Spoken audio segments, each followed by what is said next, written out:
Marami kinilig, Paolo Avellino, binati si Kim Chiu sa tagumpay.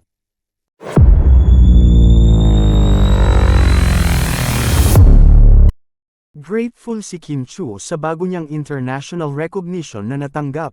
Siya lang ang tanging Filipino nominee sa Best Female Lead in a TV Program, Series category ng 2024 Contentia Awards para sa kanyang pagganap bilang Juliana sa phenomenal series na Linlang.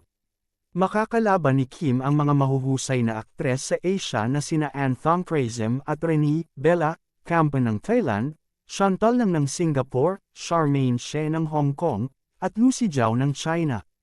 Sa una nga ay hindi siya makapaniwala sa recognition na ito. Post niya sa X, dating Twitter, hala totoo ba?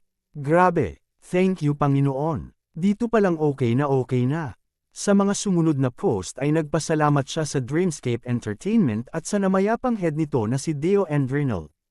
Marami ang kinilig sa pagbati sa kanya ng kanyang ka-love team na si Paolo Avellino na pinasalamatan niya sa kanyang reply.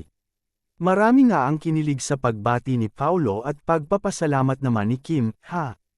Doble ang good news ang natanggap ng kapamilya actress dahil siya naman ang inanunsyong winner sa Outstanding Asian Star, Philippines, sa Seoul International Drama Awards 2024 para pa rin sa seryeng Linlang.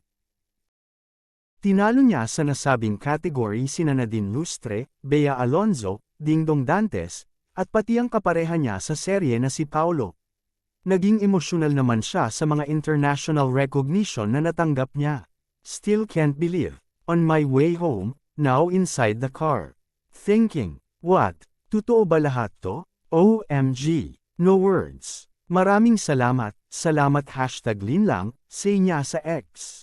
Excited na nga ang mga netizen na makita siyang naglalakad sa red carpet kasama ang iba pang naglalakihang Asian star sa 2024 Contentia Awards na magaganap sa Taipei, Taiwan sa September 5 at sa Seoul International Drama Awards na magaganap naman sa Seoul, South Korea sa September 25.